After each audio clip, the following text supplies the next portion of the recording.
Par cette vidéo, je vais maintenant vous expliquer à quoi sert un autopilote. Donc voici par exemple l'autopilote FY31AP de Feiyutech. Donc voilà comment ça se présente. Pareil, un petit boîtier avec plein de petites broches derrière qui se montent sur de la mousse. On voit qu'il y a une flèche pour indiquer le sens dans lequel il doit être monté sur le modèle. Là-bas étant l'avant du modèle et donc ici l'arrière du modèle. Il faut qu'il soit dans le bon sens puisqu'il va détecter des mouvements. Donc l'autopilote, c'est un petit module qui va servir à une assistance au pilotage. Donc je reviens maintenant sur mon aile pour vous montrer comment moi je l'ai installé. Donc on a vu dans ma précédente vidéo que l'OSD Hornet était ici. Eh bien on retrouve ici l'autopilote. Avec de nouveau à l'arrière des connexions. On voit que l'avant du modèle étant ici et l'avant de l'aile étant là, il faut bien que la flèche regarde vers l'avant. Il faut que l'autopilote soit le plus possible à plat, ça c'est très important. Parce qu'en fait, à l'intérieur, il y a des gyroscopes qui vont détecter des mouvements. Que ce soit des mouvements comme ça. Et le but de l'autopilote, ça va être de gérer notamment l'aile dans sa position en vol, de façon à ce que l'aile soit le plus possible à l'horizontale. Donc ça, c'est l'autopilote qui va prendre la main sur les commandes, dans le cas d'une aile sur les ailerons, pour stabiliser l'aile, de façon à ce qu'elle ne soit pas comme ça, mais qu'elle reste bien à plat, ou qu'elle soit pas comme ça, et qu'elle reste bien aussi à plat.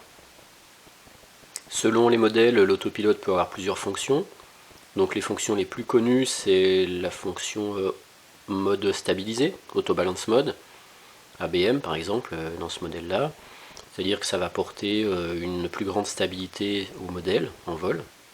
Ça évitera que l'aile elle bouge trop comme ça ou trop comme ça. Donc ça va vraiment la stabiliser. Puisque donc l'autopilote, il va prendre la main sur les commandes. Donc en l'occurrence là, moi c'est sur les ailerons. Donc il va être relié directement au cerveau des ailerons. Et donc c'est lui qui va prendre la main sur les ailerons, enfin prendre la main en totalité ou en partie. Donc en auto balance mode, c'est en mode stabilisé, là il prend la main en partie, c'est-à-dire il va corriger les mouvements non souhaités qui vont se passer sur l'aile. C'est-à-dire que nous on garde la main avec la radiocommande, mais lui on va dire qu'il va adoucir ou il va corriger les mouvements non souhaités de l'aile dû au vent, dû aux turbulences. Donc il va stabiliser le vol. Un autre mode assez courant, c'est l'auto-circle mode, c'est-à-dire que quand le pilote va l'enclencher avec sa radiocommande, eh bien l'aile va se mettre à faire des ronds, en cerclant toujours autour du même point. Le troisième mode qui est très intéressant, c'est le Return to Home ou Return to Launch. C'est-à-dire qu'à un moment, si on perd la vidéo ou qu'on ne sait plus où on est, et que le pilote enclenche ce mode RTL ou RTH, ça s'appelle différemment selon les modèles, l'aile elle va tout simplement être capable de revenir toute seule sur son point de décollage. Donc grâce notamment au GPS qui lui a donné les coordonnées du lieu de lancement. Donc ça peut aussi sauver un modèle, surtout notamment en cas de perte vidéo. Si on enclenche immédiatement le mode RTH ou RTL, le modèle va revenir vers nous, c'est-à-dire que le modèle va virer, tourner, pour revenir dans le bon sens, dans la bonne direction, se rapprocher du pilote, et une fois qu'elle sera le modèle sera au-dessus du pilote, eh bien l'autopilote va se mettre automatiquement en auto-circle mode, c'est-à-dire qu'elle va tourner au-dessus du pilote, de façon à ce que le pilote puisse reprendre les commandes à vue, ou au pire, s'il ne peut vraiment pas, elle va finir par redescendre tout doucement en faisant des cercles jusqu'à toucher le sol. Il existe aussi ce qu'on appelle des waypoints, c'est-à-dire qu'on peut programmer à l'autopilote des lieux de passage où on veut que son modèle passe au cours d'un vol.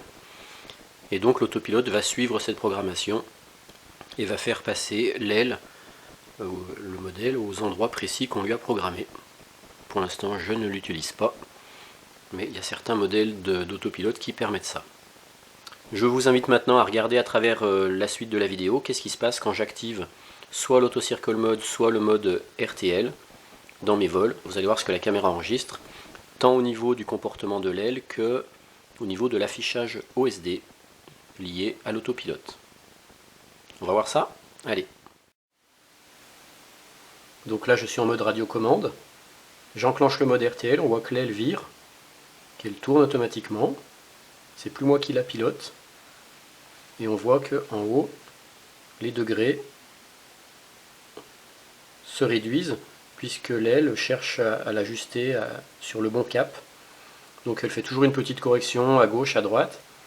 Mais globalement je reviens bien parce qu'on voit qu'effectivement ici la distance d'éloignement diminue.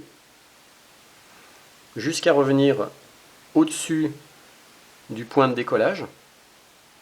Et là quand elle va atteindre le point 0 du vol, le point de décollage, les coordonnées GPS du décollage, elle va se mettre automatiquement en auto-circle mode, c'est-à-dire en mode de vol circulaire.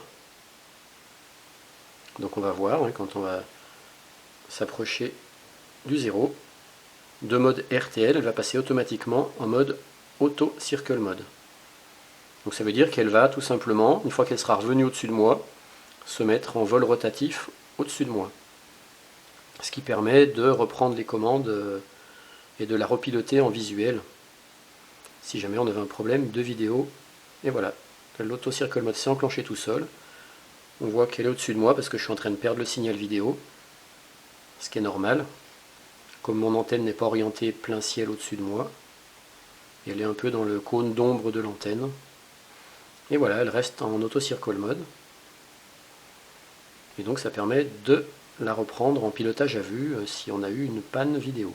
Donc si notre aile est un peu loin puis qu'on la met en RTL parce qu'on a perdu la vidéo, il faut penser à lui donner des gaz peut-être en même temps pour s'assurer qu'elle revienne bien s'il y a des vents contraires.